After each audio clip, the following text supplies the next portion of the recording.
Sure. Great. But this is like, I just had to, my boyfriend's like, I usually swear. Oh, great. Thanks, you guys, for coming out tonight on this first snowy day in New York. I appreciate your coming and your patience. Anybody who's late, I'll just make them sit in the back as they trickle in. But welcome to our online audience. This is a DG Academy seminar on saving yourself from student loans. So we're very excited to have Hannah Cole, Hi. who not only is an expert on this, but she's also been through our Dramatists Guild Fellows program. So I've loved working with her and knowing her all these years. And I think you guys are in really good hands. And if anybody online has questions, please feel free to tweet them at #NewPlay. Great. So have a Hi, good Leah time. Miles. I know you're at home watching. I feel like Mr. Rogers. Like, one of my friends at home. I'll be back in when the latecomers all arrive. Those Great. naughty latecomers. I wanted to start off basically just kind of telling you what this seminar is and what this isn't. I'm not an accountant. I'm not a certified public accountant of any kind. What I am is a writer. I'm a member of the Guild, and I really believe that when people come together and share what they know, we can help each other and we can be a stronger group. The more of us who are financially safe and have our finances in control, have our loans in control, the more of us are at home writing instead of panicking or taking those safety jobs to pay your rent, pay your bills. I mean, granted, you're going to have to pay these loans no matter what. But if you can manage your payments, that gives you the freedom to be a writer, not just a slave to the system, which is probably not what your goal was when you took those loans out in the first place to pursue your dream of being a writer. Or a composer, for any of you that are composers. Or director. Or director for you, and actors. We have a lot of different people here today. So what this is basically an overview of the student loans consolidation process. I'm going to take you through the 3 best programs that I think are out there right now for consolidating loans. They're government sponsored, which means that they really only cover government loans. These are not consolidation loans for private loans. We'll touch base on private loans at the end and some of the things that you can do if you have those. I know that you can max out what you can take out for those government loans that come through, which would be like a PLUS loan or a Stafford, those types of things. And you have to turn to a bank or a private lending institution and take out more money. We'll talk about that later. Those are a little bit different animal. Let's see. There's nothing you can do that's going to make your loans disappear completely. You can't declare bankruptcy and have it disappear, because if that was true, every single person who had any wherewithal would declare bankruptcy and nobody would ever pay their loans back. So forget about that. It's not going to happen.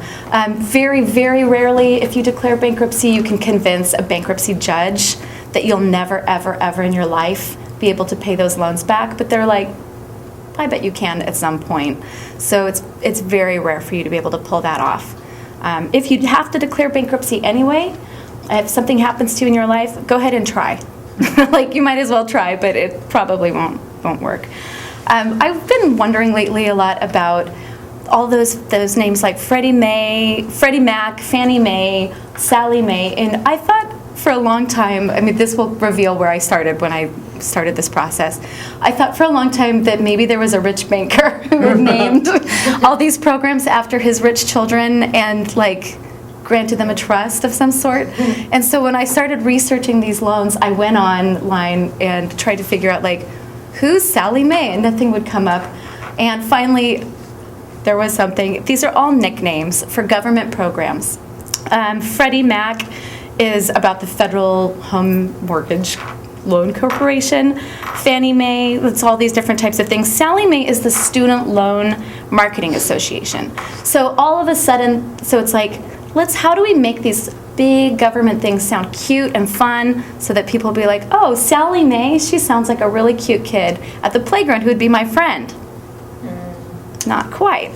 So she's not your friend. But there's things that they can do to make it sound a little more friendly. But that makes sense to me finally why my loans, I had loans through Sally Mae, and then one day they were all with the Department of Education. They'd been sold, and I was like, how did that happen? And it's just that they were transferred from one section to another, and for a long time they were housed on the Sally Mae website together. I don't know if any of you guys have had things like that happen in your loans where you log on one day and it's like not there, and then you get an email and they're like, P.S. now your loans are held by these people. That happens a lot. You can start out with one company and your loans can be purchased by another. Who knows why? They're just shifting things around. Some of you might have loans with maybe Great Lakes or Nelnet. You have Great Lakes? Yeah, which got transferred. And they got transferred to Nelnet? Okay, so that's common. Some people have things, mine were finally sold to Fed Loans, which is a consolidation company that takes loans from the government and consolidates them and then houses them. There's all these different companies who are making pretty good money off of our desire to be educated. But that's the way it is. We made the choice to do that. Just really quick, but that money that they make is like post our education, meaning right. Like the more that they could shift hands, the more that the interest goes up, and then they're almost guaranteed that money in the long run, so the debt seems like a good investment for them? That's a good investment, I think, for a company. When you're paying little amounts each month, and we'll talk about that when we start to look at some of these really low payment plans. Barely breaking the principle. You have to be careful, but there's kind of ways to navigate that. But when you're paying a little bit of interest for a long, long time, or you're paying, bigger payments, but you're paying a lot of interest, that helps them make money, Of course, it's a business or they wouldn't do it. Like, there's always been lenders, and lenders have always made money, and people who have money loaned out to other people always get mad at the lenders. But you don't have to take money out, but I did. I made that great choice. So if you go to page 2, we'll kind of get into getting started. The first thing that you've got to do is you've got to get your taxes in order. This is something that kind of held me back for a couple of years when I was really trying to figure out what to do with my loans. I probably made every single mistake in the book that you can make as you get your loans consolidated and your payments in control, which is great for you guys because I learned a lot about the terrible things that you can do to yourself. One of them is deferring your payments for a long time and allowing the interest to accrue. They're happy to defer your payments for you. You can defer your payments for, I think I deferred mine for 2 years. And every once in a while I'd come into some money and I'd make a payment on my interest basically. But when you're deferring, they're just sitting back and letting your interest accrue. And at the end of the year, it does this thing called capitalization. The loan capitalizes. All the interest that's accrued that you haven't paid goes thump, and becomes part of the principal of your loan. And then that starts to gain interest on the interest. What? That's not fair. That's called loans. Like that's really why. If you've got your loans in deferment, if you can do anything in your power to keep paying towards that monthly interest that's accruing, you're going to be a little bit ahead of the game. You'll save money in the long run, for sure. You don't want anything to get capitalized if you can avoid it. Sometimes you can't avoid it. Sometimes you're in a position where you don't have a job yet, or you're interning and you're trying to break into the whole system of theater, or you've got a writing thing and you're earning just enough to pay for your food. But if you can pay your interest, if you can keep up with it, and it's not cheap, because these are huge sums that we're looking at. I think most people I've worked with are coming in at about $140,000 to $150,000 coming out of NYU grad programs. And for Columbia, it seems to be a little bit higher, and people are looking at things but you're in school longer. So these are, somewhere close to $200,000, and that'll vary for each person. That interest can be pretty daunting. And I think what happens is as you're deferring and you see that your loans are growing and growing and growing, that feeling of panic can really set in. So what I hope to do with you guys tonight is kind of help you get through the system, kind of comb through a lot of that information so that panic doesn't stop you from making good decisions and taking steps to get yourself out of financial trouble. You might not even be in trouble. You might be perfect. So while you're getting your taxes in order, at least you need to have your AGI for last year. An AGI is your adjusted gross income. That means your kind of earned income after they do all the little adjustments of, like, they take something off for student loan interest that you've already paid, or they adjust you down because you made a huge donation. Probably not. If you're in this classroom, you probably haven't made a huge donation to anyone. But maybe you have dependents. There are different things that they adjust your income for. So you need to have your adjusted gross income, and you should have all of your W-2s and W-9s from last year on hand. Anything that was reported to the IRS, you're going to need to have those documents on hand as you go through the consolidation process. So this will be for me next year then? That'll be for you next year. Yep. After you graduate, you'll have a 6-month grace period where nothing really happens, and then boom, it happens all at once. Yeah. So in other words, have your if your post-grad, have your 2012 tax return on hand. Yeah, so if say it's this year, you'll need your 2012 tax return. If you're looking at next year, you'll need your 2013. But it's always good to do your taxes every year, even if you're only earning something like $5,000. It's okay to go ahead and do your taxes. You don't have to have earned a whole bunch of money. Sometimes they'll tell you you don't need to do your taxes. I've had people tell me that you don't need to do your taxes if it's under a certain amount. Okay, but just do your taxes, because you're an American citizen and you should do your taxes. No, I don't know. And you need to find your FAFSA PIN. If you go back in your mind, way, way back to when you first applied for your loan, this might have been a PIN that was generated when you applied for a loan for undergrad. Your little PIN stays the same. It's a 4-digit number, and it travels with you through all of your loan process.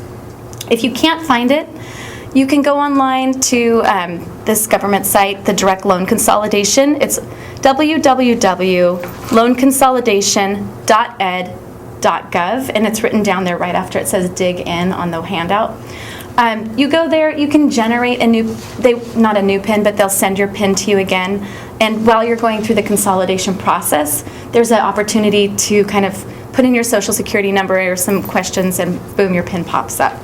So it's not so bad. What was that website again?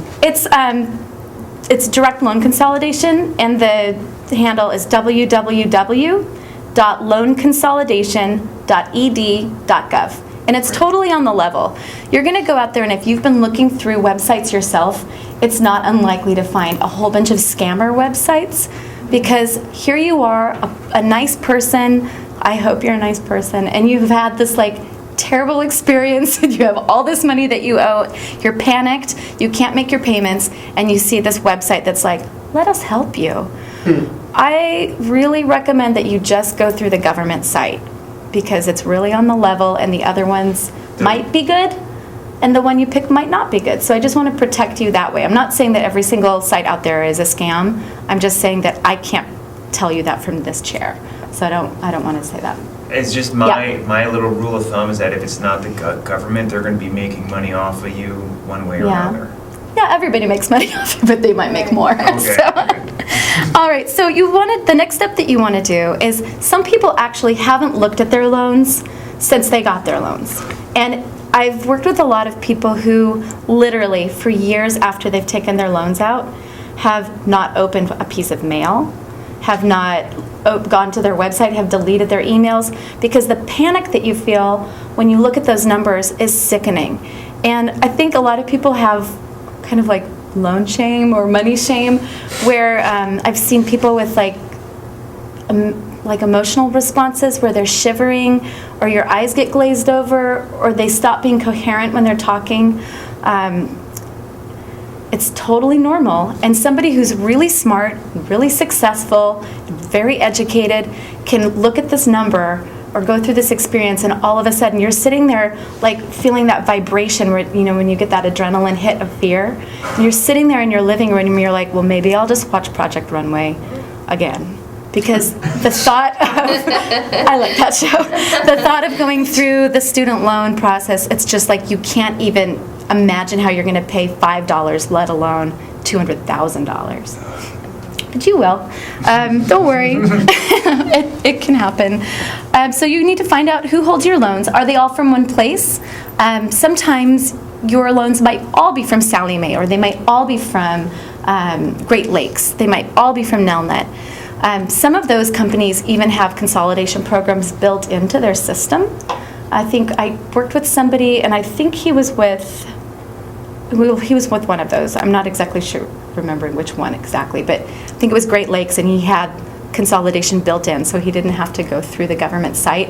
His loans let him do it within their own website. So you want to kind of familiarize yourself with your loans, their website. I call them all the time. You pick up the phone, call the customer service number and say, I want to consolidate my loans. Can you help me? Can I do this here, or do I have to go through the government consolidation? What choices do I have with you? Getting on the phone with them is really good.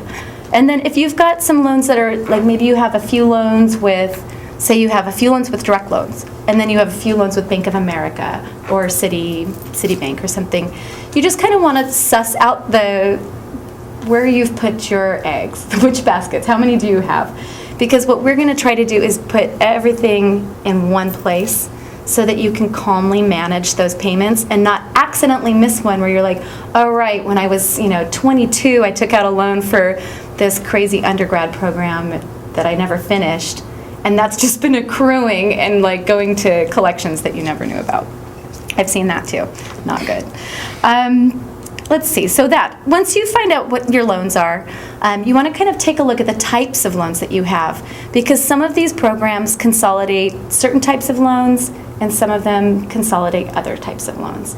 My favorite loan, I guess I've come to have favorites, is the subsidized Stafford loan. It has the lowest, usually it has like the lowest interest rate of any of the loans, and your interest is subsidized by the government.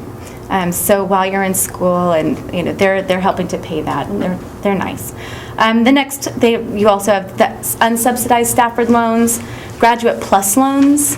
Those are like bigger ones that you can take out like $40,000 at a whap, like 55. Yeah. Okay, it went up since I was there.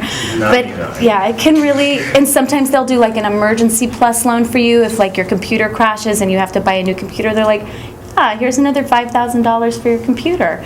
Then you might have some private loans. Those can be okay, or they can be a little tricky depending on where they're from or who they've been sold to. And then if you've got personal loans from family and friends, my take on that is, thanks, suckers. You should pay those. I mean, really work with the people who've given you private loans. Talk to them about how they want you to pay that back, or if they mind waiting. I mean, ouch. In my family, we say a loan from a family member is a really nice gift. But don't break up your family because you don't pay a loan. So that's that. And you want to see how much you currently owe. So kind of like, if you do have loans from different places, if you want to make an Excel sheet, you can kind of like plug those numbers in. If that totally freaks you out to make an Excel sheet, write it down on a napkin, but add up and find out exactly how much money you owe. Give yourself that moment to be like, that panic and that prickle, to see how much you really, really owe, and then snap out of it. It's just money. It's just a number. It has nothing to do with your value as a human. It has nothing to do with your purpose on the planet. It's a number, and it's a number that you attach to your life, but it doesn't define who you are as a person. And I think it's good to remember that and kind of separate yourself from that choice that you made. You might be really excited that you made that choice, and you look back and you're like, you know what? It's going to be worth it. Even if I have to pay for the next 25 years, it was worth it to do that. And you might look back and be like, oh man, I probably could have just like holed up in a room in Saskatchewan and written a whole bunch of plays and for free. But whatever, you already did it, so bygones. You have to move on. Kind of take a peek at the types of percentages of interest that each loan has. You might see that one of your loans is like 2.7% and another one is like 8.2. Say, I just worked with a girl whose grandfather gave her $20,000, and she's like, well, I think I'll consolidate my loans and then I'll put $20,000 towards it. And her mom was like, no, why don't you pay $20,000 towards one of the loans that has the highest interest rate and then consolidate? You've still paid off the same amount, but when you consolidate, your interest rate actually, the average is lower. just a teeny tiny bit, but over 25 years, a teeny tiny bit can be a lot.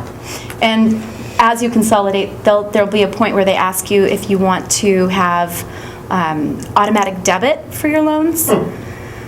That's something that I could not say yes to when my loan payments were $1,700 a month. I had to say no.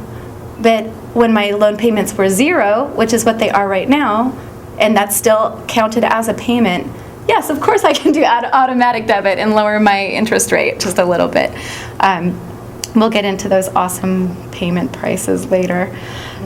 So yeah, I really do recommend if you have a huge lump sum, or you get you sign a book deal all of a sudden, it could happen to you, then go ahead and pay a big chunk. Or if your credit card has a higher interest rate, pay a big chunk off that. There's lots of different things we have loans everywhere. Credit cards are loans too. So after you've kind of figured out these basics and you've got your W-2s lined up, you've done your taxes, if you can't figure out how to do your taxes and you're panicking just because you have 3 years back taxes, which is not unusual for writers and artists to have years of taxes that they haven't done. There's a lot of writers that I've met or artists that just don't associate themselves with that type of process. Or I don't know how to describe it really, but it's just not their bag. So kind of get caught up with that. You can just take all your stuff in a plastic sack to H&R Block and be like, I messed up. Please help me.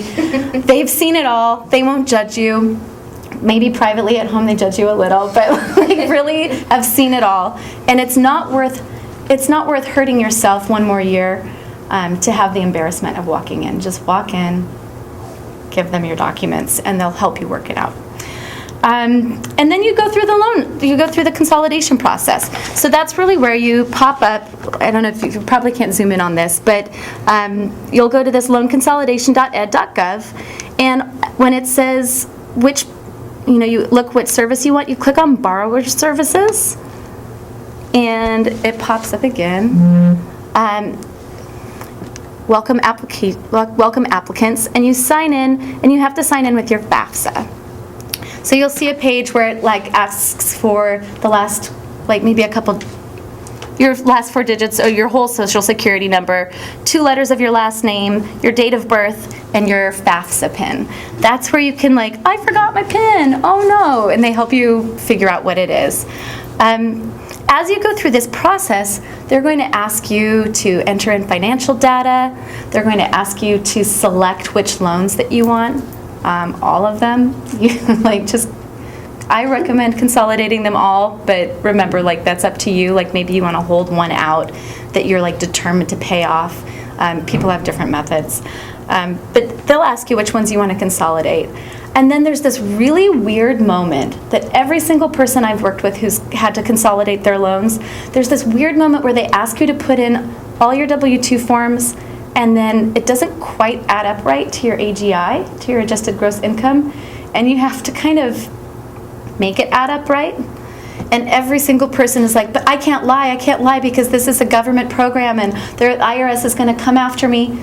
You're not lying. You're working within this system, telling the best truth that you can, and sometimes you have to round up $5 or round down $2. It's just you're rounding. So don't panic. They're not going to come to your house. In my experience, they have never come to anyone's houses. And they're going to review it anyway. So they have all of your documents that you've put in, so they have the exact numbers. And then don't forget that you might have had something maybe you had a W-9 that they didn't actually send you a form for something that you did as a freelancer, and it's not adding up to your AGI. You have to kind of comb through your data and see if you've missed anything. Sometimes unemployment actually counts. Not sometimes, it always counts. Unemployment is income, so don't forget about that. If you receive child support or alimony, I think they look for that too. And you'll go through this, and if you have any trouble, you can give them a phone call. When you call any of these loan places, I really recommend that you keep a little notebook that says loans on the front some people like to do things very like tidy on a computer. You can keep a computer notebook, but just say loans. You write down the date that you called, the time that you called, and when the person answers the phone, they're going to want to speed through their name and get you to your question. And you say, "So nice to meet you. Thank you so much for helping me. What was your name again? Do you have an ID number for reference? Great. Okay. My question is," and you get that information down. Because sometimes someone will tell you, you're going to be completely done, all of this is going to be finished for you in 3 months. And then 3 months go by and you're like, do. Then you can call back and you'd be like, I talked to Ted on this date and he told me this. I've got it in my records. I'm sure that he took a note and it's in my file. So just refer to my file, please. And they usually do keep those notes. But just remember, the people who work at these places are humans. They're just people like us. And so they might make a mistake or they might do something and your loans get kind of bonked. You just remember that there are people. They're not like a creepy entity out there that's out to like ruin your life. They're just like some dude who woke up that morning, put on a sweatshirt, went to the Nelnet big building where he goes and sits at a computer with like 400 other people, and he's just waiting to get to like coffee break. So if that person doesn't work for you, you can ask to be escalated. Usually you have to ask 3 times. You have to say, I'd really like to talk to a supervisor because I think I'm not explaining this right, or I'd really like to talk to your supervisor because I have a question that I think is going to only be able to be answered by somebody a little higher up. That really, don't say higher up, that makes them mad. But you ask 3 times, and on the 3rd time, they usually all of a sudden say, sure, no problem, because they've got protocol that they have to follow. I'm on the phone with these people all of the time. You know, if I'm sitting down with someone and we're going through their loans one-on-one, we just pick up the phone and we call and we call and we call. You can get a lot done. You get a lot done faster when you escalate the call. If you don't have to escalate it, don't. You don't need to. Sometimes they can solve it for you very quickly. But I called, when I was calling Fed loans, they had purchased my loans from the government and hadn't transferred my special plan with it. So my first bill that I got was $1,700 again, after I had been told that it would be 0. And I was like, you know, that panic. And you say, it's just a human, it's just a person, they probably messed it up. You call on the phone, you're like, this is what I was told. And like, I escalated the call, and 30 minutes later, it was solved and everything was fine. So don't feel that just because you're the person on the other end with the problem or the debt, that you're not in control of your finances. This is your money. Yes, you owe it to them, but they want your money, so they'll work with you. If you turn to the next page, I'm going to talk to you about some of the plans that I really like. But if we, sorry. Yeah, any questions? So if we Do you want to just take any questions that have come in at this point? Because I kind of just talk. I got a couple. Yeah, sure. If you want to go, and then Well, we'll... we're talking about like consolidating, but what happens if we just have one? Like if we just have Do you just have like one giant loan? I think I just have like the subsidized. So you took out, that's usually like a pretty low amount, like $4,600 or $12,000. No, I You- mean after 3 years it's like 80. But So it's not there's, a graduate. I didn't do a graduate. it's not a plus. graduate plus?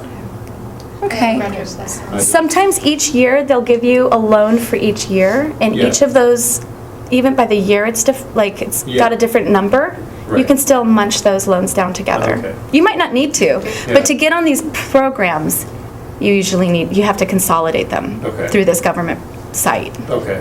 because then it like has a different stamp on it, and all of a sudden it's eligible. Okay. So, yeah. You're probably gonna get to this, but you can't, like, I know the government, like Stafford, There's- unsubsidized, subsidized, those can all be consolidated. But Yep. if you're taking a private, like if you're taking like Great Lakes or Nelnet or Like something like that's, Nelnet can have government loans inside it. that, it doesn't. Okay. Yours might not, No, but this some was people's a do. mistake my parents made Yeah. when I was undergrad, so. It happens. I mean, it happens to make a mistake, but it's still a There's no way loan. to filter that into like, You cannot consolidate a private loan into government a government consolidation. But they might have their own consolidation. There might be program, another essentially. consolidation program that's available within that company that can kind of crush your loans down, but it won't be eligible for one of these So I'll still be programs. making 2 payments. one Yeah, for and there's some one other for things that we'll talk about, a couple different things that you can do at the very end with private loans. I had a friend who just did kind of a little mastermind deal where he took out a personal loan at a much lower interest rate, paid off a big chunk of his loan, and then he's paying lower. Like, there's smart things that you can do, and because of the way that the economy has changed, there's more options out there than there used to be. So we'll take a peek at that too. But the Great Lakes is our Stafford loans are going through Great Lakes. Yeah, so Yeah. it's that's why it's kind of complicated. You can have Great Lakes, and they own, like Great Lakes owned my car loan. That's a total private loan. But Great Lakes also, for a time, owned part of my Stafford loan for my first graduate program that I went to. So I was like, well, what do they do? Who are these people? It's a giant loan company. They do everything, they do it all. consolidate it. Yeah. But you can't consolidate private Or with government. yeah. Yeah. It's too bad. That would be amazing. And maybe someday they'll do something like that. But would private make is money. private, and government, those are those programs that, we're all paying taxes, and that's part of you can't consolidate these loans if you're not an American either. So these loans are only for Americans. I probably should have said that before everybody started watching. If you're a Canadian, you can't apply for this. Yeah. I see the income-based repayment one, and I was looking into that on the website, and so is that a consolidation plan? It's a plan that gets attached. All of these 3 things are plans that you can attach to your loans once they've been consolidated through this government website, the Direct Loans Consolidation. So I think once somebody that same guy who consolidated his loans, I can't remember the program, he was able to access this because they had their own government program. I don't know. I'm not going to get into that in case it's wrong. I don't want to lead anybody astray. What I never was able to find on the internet was all of these plans laid out side by side. They're super similar. These plans are very similar, and you have to kind of decide which one sounds best to you. The pay-as-you-earn plan is something that's new as of December 2012. It only works for people who took out their first loan that's going to be consolidated after the first day of October 2007. So most of the people that I've worked with haven't been able to apply for this at all. That might be, I guess that's changing now for people who are graduating. Yeah, What if your It's like all my parents grad took 'em loans. out? Parents, it's really different. You'll see when we go through this. Signer. Parent Plus, the parent, we'll talk about that in just a second. So if you qualify for any of these programs, the pay-as-you-earn, so you have to have partial financial hardship.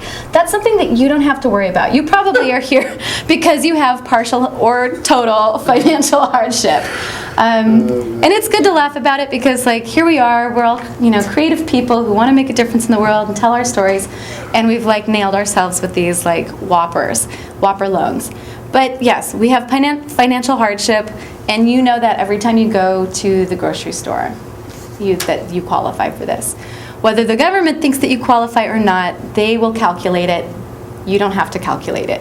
And you also have to be, for this program, for pay-as-you-earn, you have to be a new borrower as of October 2007. Most of you will qualify, I think, for that. That's all my grad. Yeah, and this program has started to get pushed. I used to really the best one used to be the IBR, and that's still a really great plan. That's the income-based repayment plan. And that has some really amazing options. Even if you get married, it has some great options that are different from income contingent repayment. We'll go through each of the details. But the pay-as-you-earn basically has the very lowest of the low payments possible. Which one does? The pay-as-you-earn. So you should try for that one first if you qualify, because your payments can be the lowest. But you might think that one of these other plans looks better to you for your situation. So it's really up to you to take a look at these different plans and see which which works best for you after we kind of go through them. All of these programs have fluctuating payments. Each year you do your taxes. Each year, the company that holds your loans will send you a little form, usually by mail or by email, depending on what you've selected, and they'll say, time to send us how much you made last year, and you'll say, okay, well, my AGI for this year is this, and here's my documentation, and you have to send it back into them, and they readjust your payment. So one year your payment can be $0, the next year your payments could be $70, the next year your payments could be $450, and the next year they could be $0 again. And it fluctuates with you. So if you have some great gangbuster year where you're rolling in the dough and you're having such a wonderful time, then the next year you'll be paying a little bit higher premium. So make sure you save some of that money for your loans. But then if you go through a quiet spell, and you don't have huge amounts of money coming in, then you get to readjust and it goes back down again. So that's really nice. There used to be something that was like a graduated payment plan. I don't even talk about that one anymore, and it was just something that went up every year because they just expected you to keep making money more and more each year. Finally, they were like, oh, that's not really happening for our citizens the way that it used to, and we're looking more at these kind of fluctuating repayment plans, which is great for all of us. They're based on your income and family size. They're adjusted each year. The first one, on the income-based repayment plan, it says usually lower. It's usually lower than the income contingent. I should have made that distinction. The pay-as-you-earn plan, one of the nice things about this plan is that it's based on 20 years of repayment. The other two are based on 25 years. So when they do this beautiful thing called forgiveness, that sounds so nice, but has a pinch at the end. When they do this thing called forgiveness, you're getting your loans forgiven after 20 years, which means 5 less years to accrue interest. That's one of the best reasons to pick pay-as-you-earn, because at the end of that time, do you guys know about forgiveness at all? Yeah. Okay, at the end of these 3 plans, your loans are forgiven, and that means that they take whatever you owe, whatever's left, and they wipe the slate clean, and no longer do you owe your government any money, except you have to pay taxes on it as income. Oh, that's still paying it. $100,000 So they get it. They kind of get it here, or they get it there. So I don't understand what you mean by that. So if you... this is one of the horrible things. Right, yeah. say you do the forgiveness, it happens. Yep. Then what is it, how do they do that on your taxes? It's quirky. No one's actually had their loans forgiven yet because these programs are so new. And I'm really hopeful that by the time we get to forgiveness, it's a true forgiveness, which to me means cancellation. Because by the time you've paid that long, chances are you'll have paid Legislation will change. pretty much everything that you owe, or a great deal of it.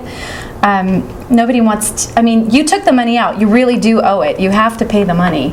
It's not like some magical thing that the government is so excited that you're going to be a writer.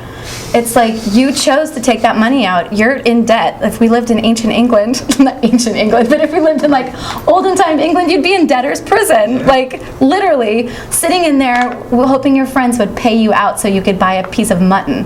But we have credit cards now. We have all these other things, so we don't go to debtor's prison so often.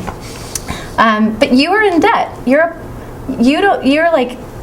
$200,000 in the hole, and that's something that's hard to get your mind around, because a lot of times you're living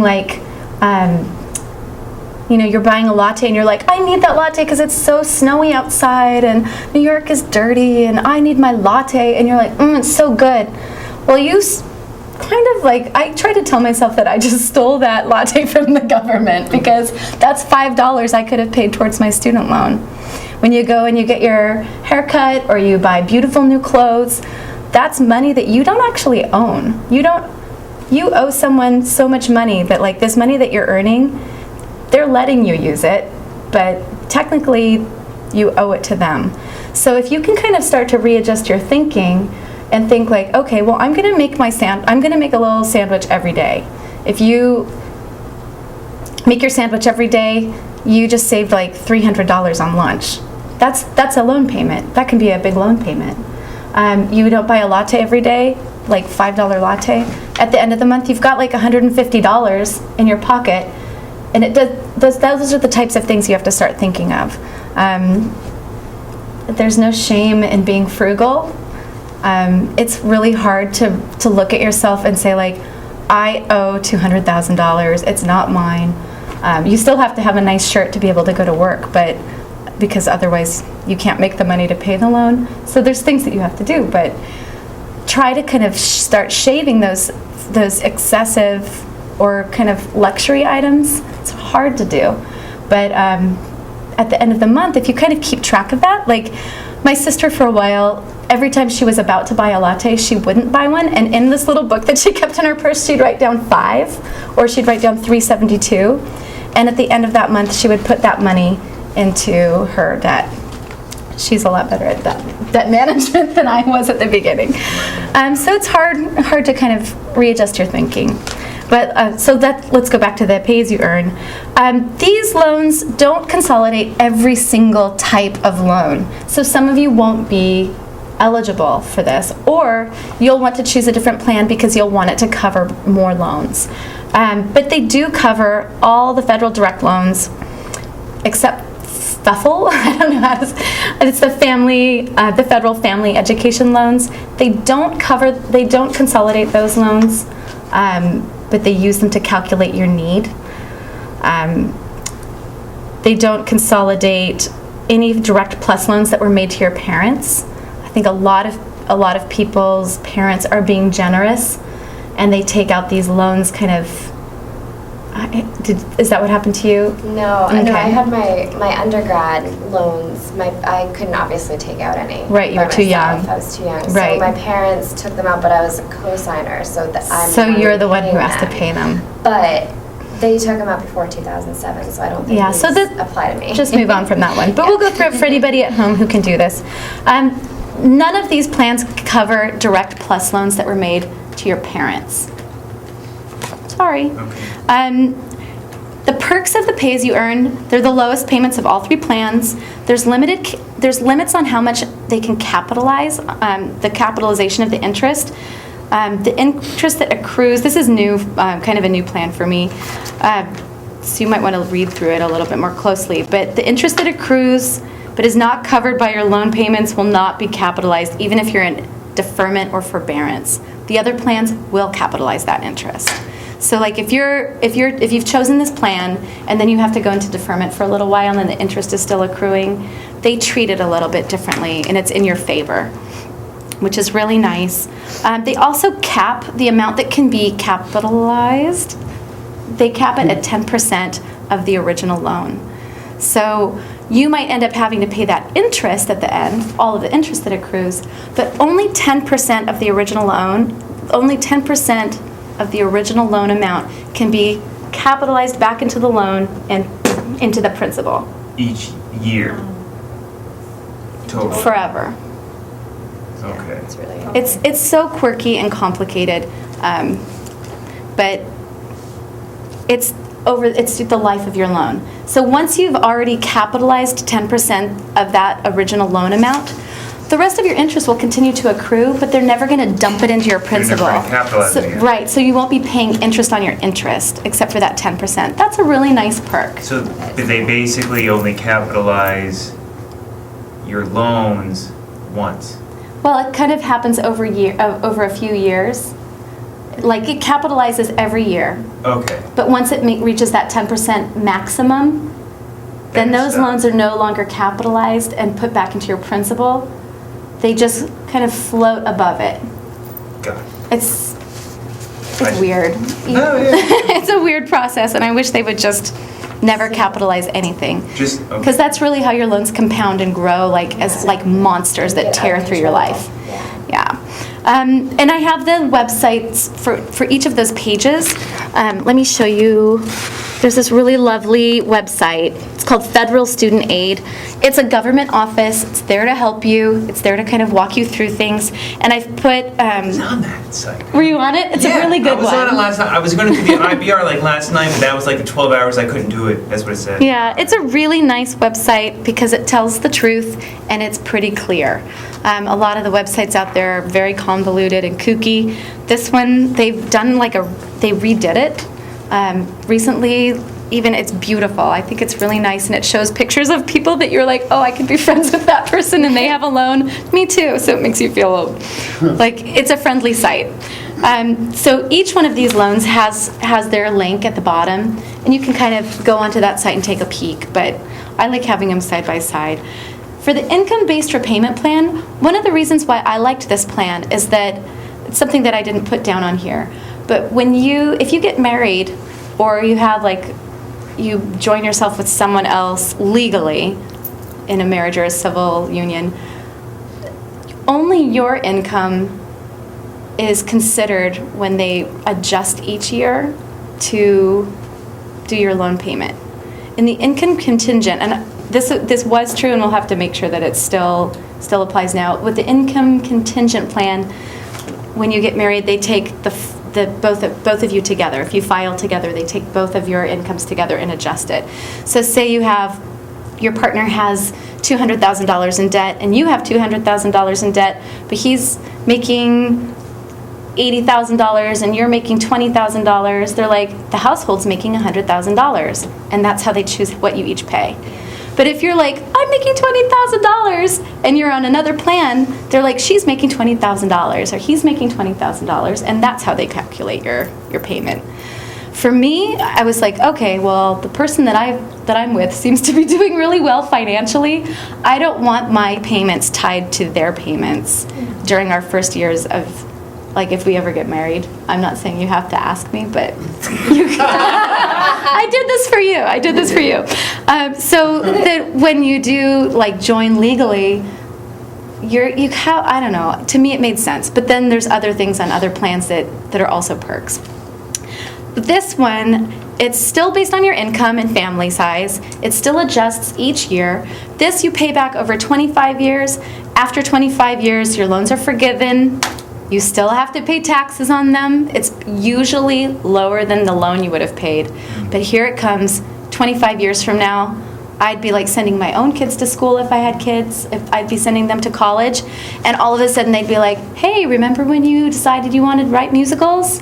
Mwahaha, boom, and all of a sudden it's like I made $150,000 that year on top of my salary, and you're in another income bracket, so you have different taxes that you have to pay, right?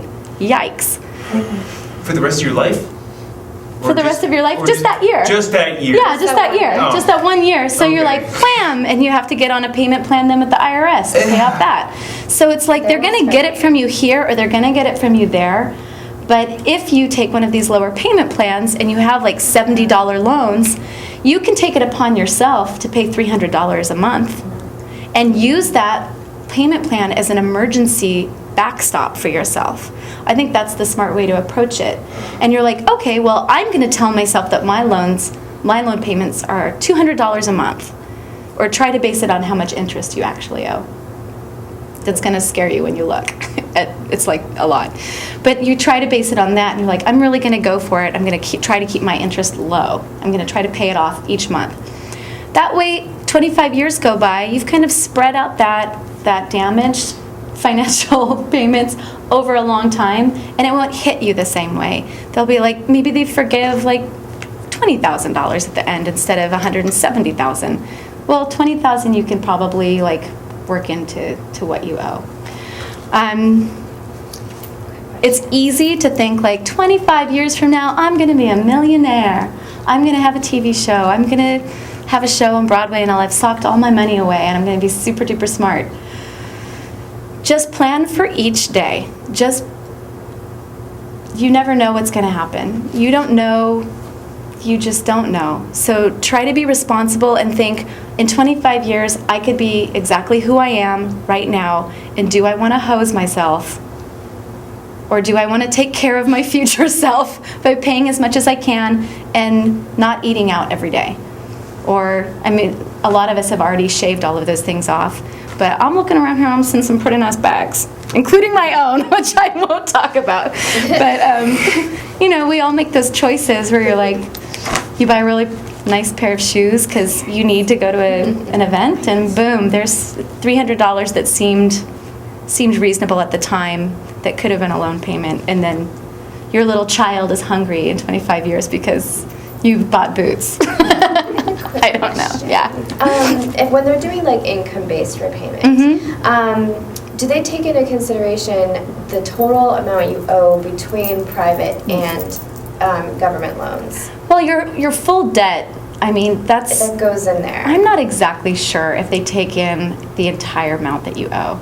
They're taking in all of your federal loans. Okay. I really don't know if they look at there might be a place on there where you put in your other debt, or I really, That would be nice if they did. unfortunately, I don't know a lot about private loans.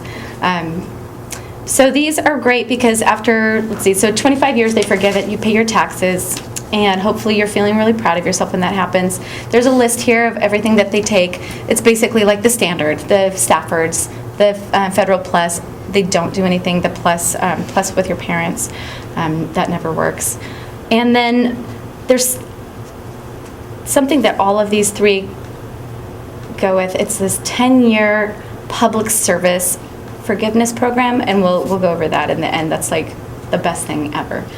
Income contingent, pretty much the same, but it's something that you might want to choose if you don't quite qualify for IBR or pay as you earn. Payments, again, you make them for a maximum of 25 years. At the end, your loan is forgiven. You have to pay the taxes. But they do a couple little things here where they there's a cap again on the capitalization at 10%. So you'll never be capitalizing more than 10% of that original loan amount. I've had people choose this plan on purpose because they're like, you know what, that sounds good to me. That sounds smart. And you can kind of do some calculations and see which one is going to benefit you. Each one of these plans has something, they all qualify for something that I really love, and I'm trying to figure out how to incorporate this into the next 10 years of my life. If you work for a 501c3 or certain programs, or it's basically like, let's see, you can basically qualify for this program, it might be on the next page, where you get your loans forgiven after 10 years. So you make 120 qualifying payments while working at a public service organization or a 501c3, and there are very stringent rules about what qualifies and what doesn't qualify. But after 10 years, they forgive your loans, but this time forgiveness means something else. It means canceled. So you work for a nice theater company that happens to be a nonprofit theater company. You work there for 10 years. You're so happy because you have time to write and you're earning a paycheck. Maybe you're not earning as much as you would earn in a private sector job. But in the back of your mind, you're like, 10 years now means cancellation of the rest of my loans.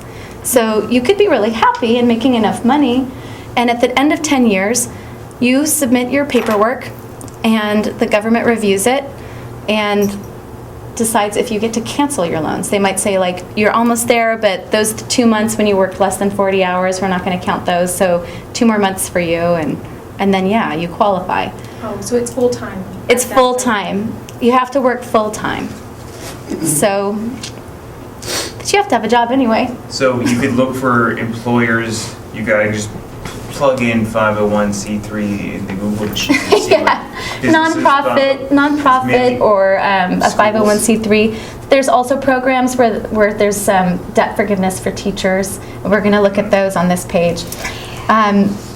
Sometimes it means forgiveness of everything, and sometimes it just means forgiveness of something. We should probably check time. You have questions coming in? I have some questions on Twitter. Sure.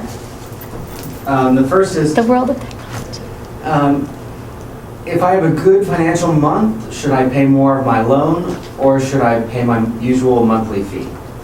It depends. If you've got, the only debt that you have is your loan, pay more on your loan. Anytime that you can pay more on your loan, you're helping your future self. But if you've got a credit card that's at 22%, pay more on that, because that's a loan too.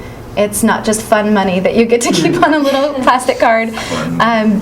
But it's helpful to think of a credit card as a loan, and if you can, pay that one first. Pay whatever it's got the highest interest. Yes. Second question: should you take out a personal loan to pay off student loans? Are there lower interest rates than? Yes.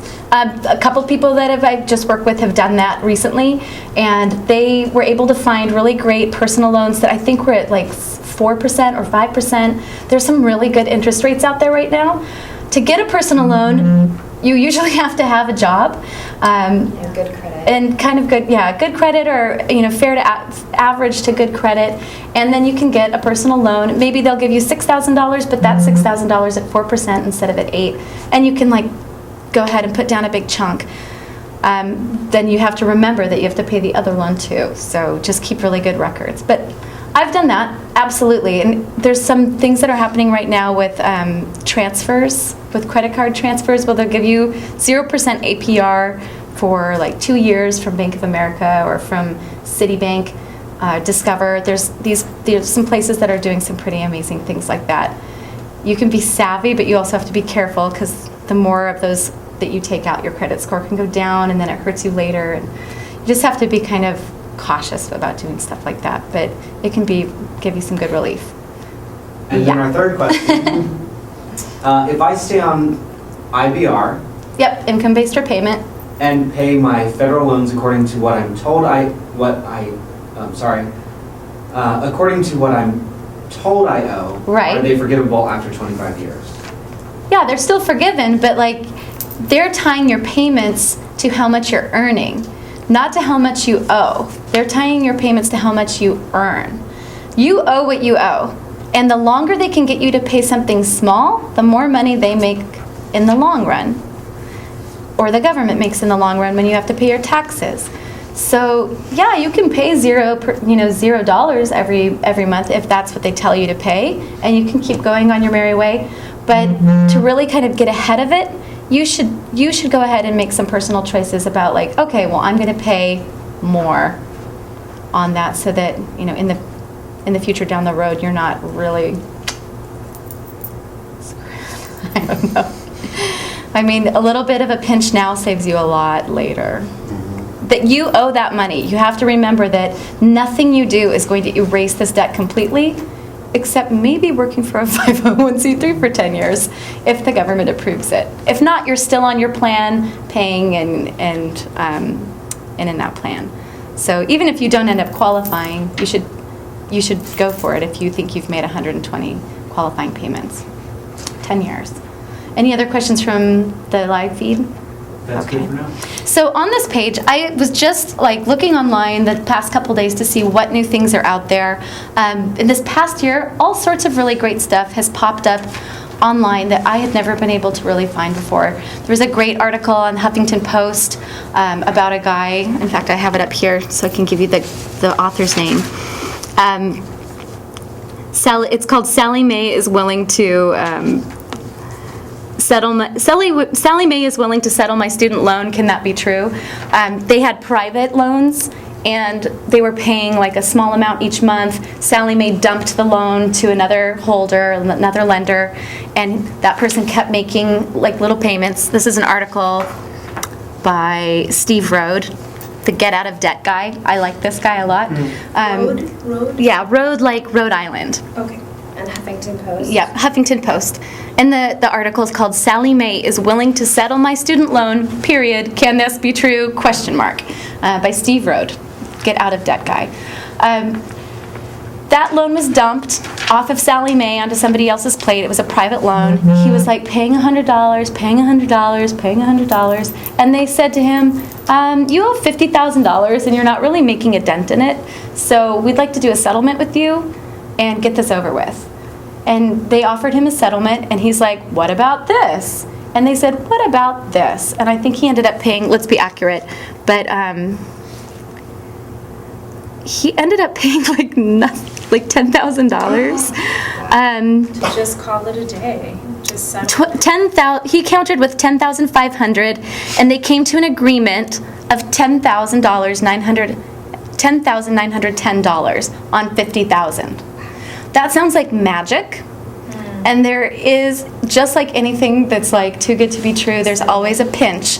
And the pinch is that it whacks your credit for 7 years, and it's on your credit for 7 years. It might be harder for you to get a credit card if you don't already have one. It might be harder for you to buy a car, buy a house, apply for another loan. But 7 years at $10,000 instead of the rest of your life at $50,000 that never goes away, that's a personal choice that you have to make for yourself.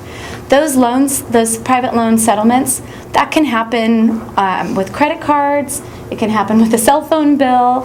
There are things that you can do that you can settle your debt that way. I had debt coming out of school when I graduated in 2009, right into that big recession, and was literally somebody with 2 master's degrees babysitting so that I could buy peanut butter and jelly. And that was hard, and it was embarrassing, and at the same time it was the situation, and I knew a lot of other people were in the same situation. And I, every once in a while, would put something on my credit card because I was like, oh my gosh, I've got to pay my rent, so I better put my groceries on my credit card. And then boom, I had this huge credit card bill, and I was like, oh my God, on top of my loans, now I have this credit card bill. I am literally the stupidest girl in the world. Now what? And I considered doing that. I considered asking for a settlement, and I called and I talked to the credit card company about it. They're like, this is what it would look like. This is what it would do to you. And I thought, okay, well, I'm just going to go try to make a whole bunch of money instead, and was able to pay it down over time. But sometimes it's the best option. You can't do that with the government loans, though. No, no, they'll find a way to get it. SALT, this company, and then on this page where it says forgiveness and cancellation, that's about what we talked about. There's this cool new company that I hadn't heard of until just this week. It's called saltmoney.org. They have a free ebook online, and when you print it out, it looks like this, and it has color, which you can't afford, so don't print it out in color. Print it out in black and white. And it's this kind of awesome compendium of all these little forgiveness programs that I never knew existed. It's called 60 Plus Ways to Get Rid of Your Student Loans Without Paying Them. It's an almost comprehensive guide to student loan forgiveness and discharge. I prefer the word cancellation. I think most of us do. Yeah, I don't like that other word. But on their, in this, they have, most of these forgiveness programs are for people who work in healthcare. Oopsie, should have done that one. Or military service, or teaching. But there are some pretty awesome forgiveness programs, even state by state. Unless you're from my state of Washington, which has none. So Washington Staters, solidarity. We'll have to find another way. But a couple of my favorite ones in here that most writers and artists and composers are eligible for is the public service loan forgiveness, which we've already covered, that 501c3. And the other one is the teacher loan forgiveness program. A lot of people are teachers, and you have to teach in a school that qualifies. It's not just like, I'm a teacher at Dwight or Dalton. Like, maybe that works, I don't know. And those are great schools. It's just that they might want to place you in a school where there's need, and to stick it out at a school where there's need is very noble and sometimes difficult. But up to $5,000 a year for 5 years, I think they cap it at $17,500 of forgiveness. And they just take that right off your loan. But it's $5,000 a year added to your income, which is manageable. It probably won't knock you into the next tax bracket, instead of having it all happen at once. Yeah. So there's something about that I like. So if you're a teacher already, look into this. Yes, because I do a lot of teaching, and some of it's like private, some of it's like either at universities, or sometimes it'll be, I work in prisons and detention centers. So. Are you working as a freelancer, or are you working through a program? Sometimes it's a program, sometimes it's as a freelancer. This is going to be a full-time job through a school, probably not freelancing, which I do all my stuff freelancing too, because I was like, I'm a teacher. here I am right now. And it doesn't qualify because they have to be able to track it and prove that it's true. So if you're teaching like I think I looked at working at a school in Brownsville, and they were like, yeah, that would qualify.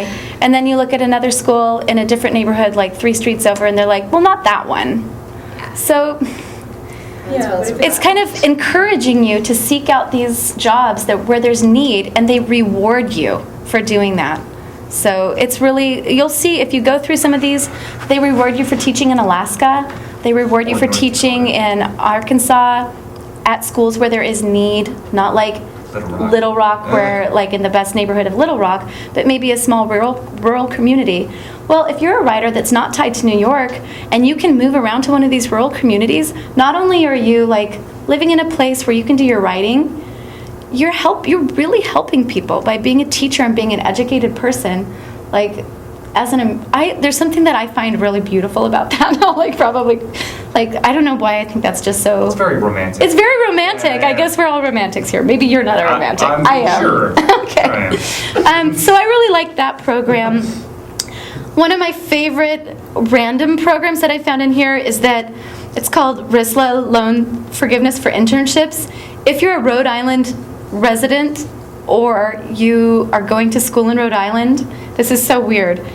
And you also have non-federal student loans, so private loans, that are held by the Rhode Island Student Loan Authority, and you also have completed a 3-credit internship after May 1st, 2013, paid or unpaid, you can get $2,000 once to forgive. So you should go ahead and like search this out by state. They might not have every single thing listed in their little book, but you could be like, okay, well, I grew up in this place, or I'm living in Chicago right now. I wonder if there's any forgiveness programs that are just tied to living in Chicago or living in Illinois or living in North Dakota, where you can be a veterinarian and get $80,000 in loan forgiveness. If you're in an area of need in a contracted position, there's usually like lots of stipulations. Some of these things, if you go to the next page, and this is kind of before we break into the end of the whole thing, I guess. If you're in deferment right now, or if you ever go into deferment, like we said, try to pay the interest on that loan. Sometimes you're going to be in a financial situation, I hope it doesn't happen to you, but it might, where you cannot pay $5. You can't even buy a cup of noodle. And that's why these programs are great, is because they let you, you're like, okay, well, this month I'm just going to coast on that zero payment because I just barely made it. And you're like, but next month if I earn a little bit, I'm going to put $25 towards it. Any little bit helps. And when you're looking at the other places where you can lower your debt, I think a proactive approach where you're on the phone, or now they have that nice chat with a helper, and it's actually a helper, it's a real person and not an Autobot. I just lowered my APR for my credit card from 22% to 13.99. How did you do that? Yeah. So, because it creeps up. Like you miss a payment, it creeps up. You miss one more payment, they put you to the tippy top.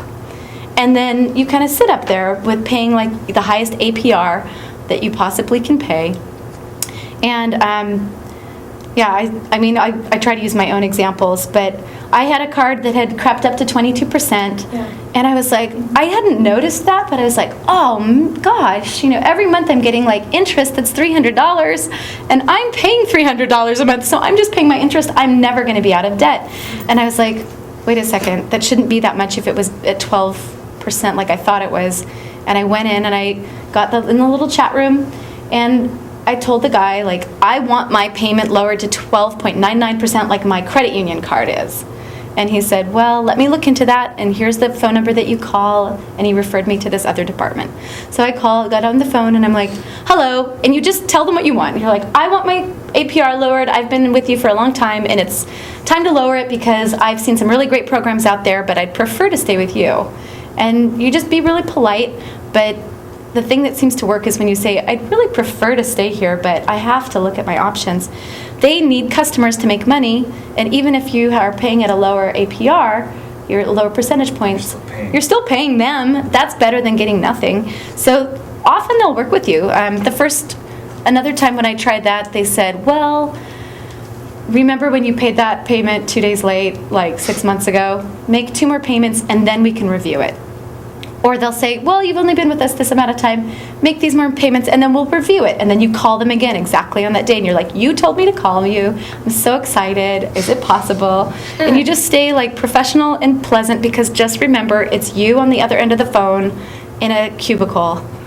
And maybe they're probably in the same situation, but they're just trying to pay their debt. So you can also do a little kind of like self-imposed Ponzi scheme, where you open a credit card at 0%. There's some credit cards right now that are doing it for 15 months at 0%. Transfer the chunk over that they let you, pay the minimum on the 0% for the 2 years, pay like gangbusters on the big one, and then it happens and 2 years go by and you have to pay the normal price, the normal one on the other one again. But at least you got 2 years at 0%, so that helped you. And use it to motivate yourself to pay the card with the higher APR. You can kind of play these little tricks on yourself. I think they're fun, but that's probably why I'm sitting up here thinking like money is like, I like to think of it as Tetris or a game, because then it makes me feel not so afraid. They're just numbers. You can do it with your cell phone company. I took a job once at T-Mobile in the collections department. You would not believe what people what they have at their fingertips to help you. You didn't realize that your daughter was texting on your family plan, or you're tied to your parents' family plan and they ran it up with text. You can call and they can issue a credit if they want to. If that person doesn't help you, you can gently accidentally disconnect the phone call and call back and hope you get someone nicer. Or you can ask 3 times to escalate to a supervisor, and they can help you. You can also call, cell phone plans are changing all the time, and now that you can take your number from one company to another, they have more incentive to try to make you happy. So you can call them and be like, you know what, I've been with you for such and such amount of years on the same plan. Can we review my data and my usage and make sure that I'm not, maybe I could be on a lower plan, I'd really like to. Otherwise, I'm going to go over to this other company that's offering this other plan. If they don't seem to be willing to work with you, oh, hold on, my mom's calling. Click, just hang up the phone and call back to the next person. People are just as varied on the other end of that phone as we are in this room, except we're less varied because you're all here for the same reason. You can do that with your bank account. I was merrily going along with my bank account and my checking account that I'd chosen for myself. And then all of a sudden I noticed that I was getting an $8.95 charge each month. And I was like, what? Me too. I don't have any charges. That's why I picked this plan. And so I went on to Bank of America and I was like, what's up, you guys? And I don't want to pay that fee, and I don't have to pay it over at Washington Mutual, which is now defunct. And so they worked with me and they put me on an e-checking account that didn't have that fee anymore. I just can't talk to a human. Well, that's fine. For $9, I'll talk to a computer. And you can also do this with the IRS. When I came back, before I moved to New York, I worked in Mexico, and I had made payments into my IRA Roth account, which is a retirement account where it has special tax breaks. So I was making great money in Mexico, and I used that money to make big payments in my IRA Roth. But I didn't know that was not okay, or you have to be using money that you made in the United States. So then I got this big fee from the IRS, and I had to undo it. And I went in and I sat down at the IRS over on 44th and 6th, and I said, this is what happened. I'm just a human. I'm a person. What can we do? I want to pay you. When you say those little words, I want to pay you, that helps them understand what you're doing there. Most people are there trying to not pay. But if you're like, I want to pay, can you help me? Can you help me figure this out? They can just go click, click, click, and they see all the money that you owe. They see all of your payments that you've made. And the lady said to me, oh, you really pay on time. You've done your taxes every year, except for this big botch. And they totally cancel a whole bunch of the fines. And it became something that I could pay. If I had just kind of gone happy-go-lucky and tried to figure it out myself, I would have just had to pay this horrible fine that I owed. It was my fault. But a human person, you taking the time to go and sit there, you'd be amazed what you can do one-on-one with a human. with the person at the IRS behind a counter where they're protected from you. All these companies, including the IRS, only make money if you participate. You can try not to pay your IRS fee, but they'll find you. Are there any questions about any of that type of thing? Those are the types of things I think kind of give you hope, because it puts a little bit of the control in your own hands. Like lowering your APR can make a huge difference over the course of 5 years. You could do that. Yep. I thought, that's it, you're stuck with it. It can be. Sometimes they can just say no. Yeah. But if they see that you're calling kind of consistently and you really want that, I've only been put off one time, and then the next time I call up, they help me. So they're keeping track. The people who are working at those places are taking records and putting it in your file, and they also put down in your file if you're nasty. Like when I worked at T-Mobile, if somebody used like bad language or was racist or cruel or said horrible things to you, which they did all the time because they were mad about their payments. Not that all T-Mobile customers do that, it was just people who were panicked about money. But I heard things said to me that I'd never heard in my life. And you put that down in the notes, and the next person that comes up, they're like prepared that person's going to be unruly. So you really want to maintain a professional attitude when you're talking to these people, because I don't know, I've had experiences where you call and somebody's got like some little power trip. It's like, and they're like, you owe us money and we're going to get you and we're going to turn you over to collections. We're going to do this. And you just say, oh yes, I understand that. Thank you so much for helping me.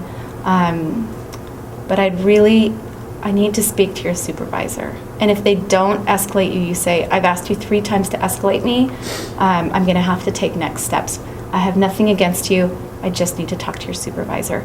Do not interact with these people. Don't let them fluster you, because they can put some crazy thing down in your file. Not that they would or should. They're trained not to do that, but like they can. They're just a person. So I really like that. I've done this one too, which is so tacky, but you're like, oh, I'm on my cell phone. I just hang up on them. I don't know. Get somebody else. But you can do that because you're an actress. You'll probably really trick them. I guess I talked a little fast. Does this help at all? It does, yes. Are there any questions where you're kind of thinking back over your own personal situation and you're like, okay, well, IBR sounds good for me, but I'm a little nervous about that forgiveness at the end? I'm just nervous that I've done like the undergrad ones, Mm-hmm. and even with like getting on an income contingent or whatever, some sort of Right. payment plan, there's still like $500 a month. Yeah. And how do you do that when you're an artist living in New York? But it should be tied to your income. I know, that's why I'm. So, and you've based gone on my through- taxes, yeah. It's like if I made, because what I usually do is in the summer I work a lot so that I can make up for, or I Right. can live off of something. So I feel like working in the summer hurts me.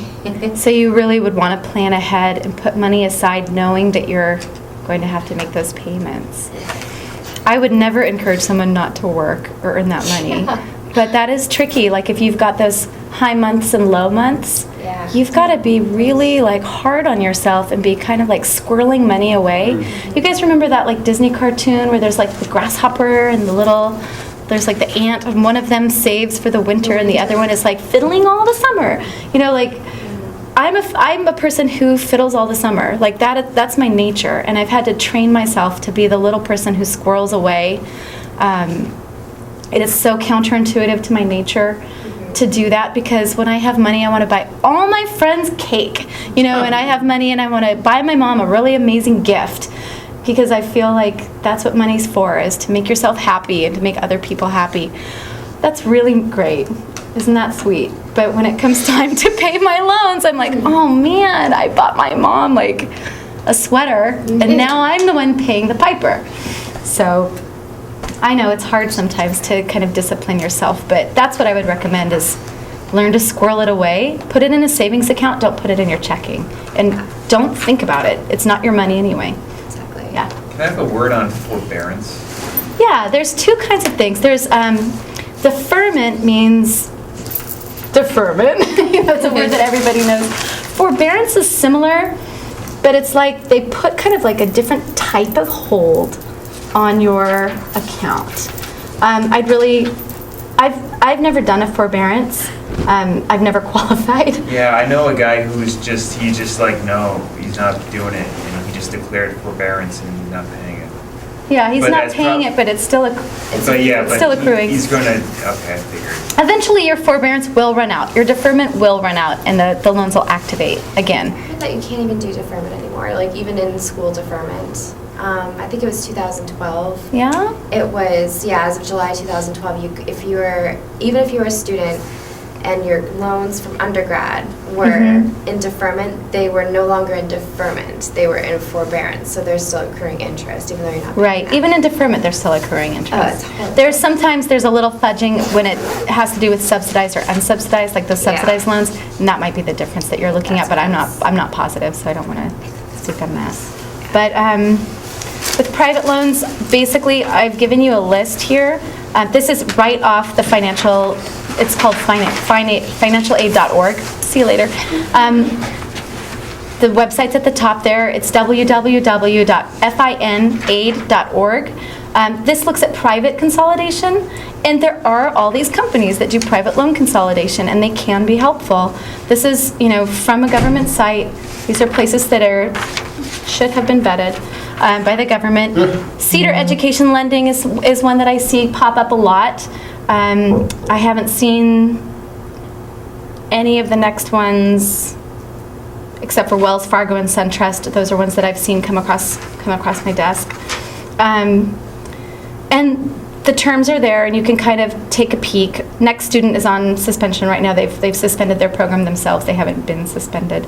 But you might be able to look at some of those for yourself and see if that makes sense to you. But private loans for me, that's not really where I have any expertise. But they can get better. Are there any other questions that are popping up? If not, I do work with people one-on-one if you would like private help.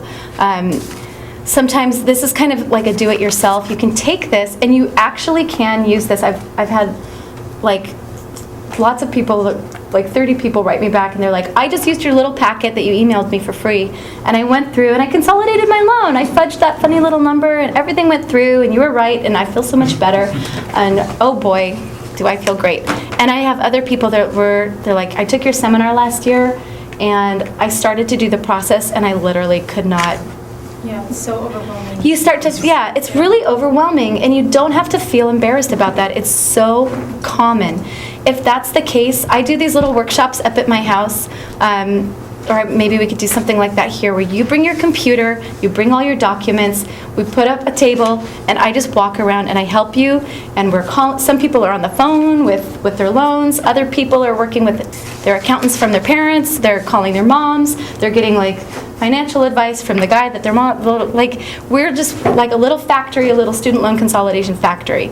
And I know that the people that need this help don't have a lot of money to pay, and we always work it out. So if it's one-on-one and I'm taking time away from work, I really do work with you to make it something that you can afford. And you're welcome to call me on the phone. You're welcome to email me. My email is on the website. I think if you don't have that, yeah, you can tweet me. My new tweet that I got last month. My Twitter account. It's 1,000 tiny snips. We have your website. And you've got my website there. So there's all sorts of ways that you can find me and track me down. And after probably at mid-December, I'll have time to sit down with people one-on-one, and maybe that's something that we can do here one night where we just have a workshop and people bring their computers. So I could also work with you one-on-one over the phone if you are really freaking out. I never judge you. I was you. I am you. I made way more mistakes than you're making right now, and I'm okay, and I got out of it, and I'm paying my loans down. And I'm also buying booze. I'm a bad loader. All right, thank you so much for coming tonight, and I hope that helps you a little bit. Thanks.